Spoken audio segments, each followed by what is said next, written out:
আগস্টে যে ঘটনাটা হয়েছে আরজিকর হসপিটাল কলকাতাতে আমাদের একজন অন ডিউটি লেডি মেডিকেল অফিসারের সাথে খুবই গর্বরচিত ঘটনা করা হয়েছিল। সেটার প্রতিবাদে আমাদের আইএমের ডাকে আমরা আমাদের ত্রিপুরা শাখার অনুমোদনে আমরা একটা প্রতিরোধ সভা এখানে অনুষ্ঠিত করছি ডিস্ট্রিক্ট হসপিটাল সাউথ শান্তিবাজারে। যে ঘটনাগুলো হয়েছিল এটা হওয়া একান্তই অনুচিত ছিল।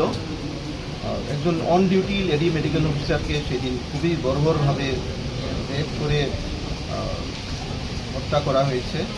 আমরা সেটার খুবই কঠোরভাবে আমরা প্রতিরোধ করি। আমরা হসপিটালের সব স্টাফ চাই যেন আমাদের এখানে সিকিউরিটি প্রদান করা হয় যাতে ডিউটির সময় কোনো অসুবিধা না হয়। এখানে যে পেশেন্টই আছে আজকে আইএমের ডাকে আমরা ওপিডি বন্ধ রেখেছি, কিন্তু আমাদের যে জরুরি সেবাগুলো যেগুলো আমরা চালু রেখেছি, আমাদের ইমার্জেন্সি চালু আছে। ইমার্জেন্সি আমরা সবাই সব ডক্টররা দেখছে। বাকি সবই সুবিধা যেগুলা ইলেকটিভ কেসেস যেগুলা ইমার্জেন্সি নয় সেগুলো আমরা এখানে চালু রেখেছি। আজকে শুধু এখানে নয়, পুরো ত্রিপুরাতেই পুরো পিএইচসি সিএইচসি যতগুলো হসপিটাল আছে এবং আমাদের স্টেটের হসপিটালগুলো সবখানেই এই প্রতিরোধ সভা আজকে পালন করছে আইএমের ডাকে।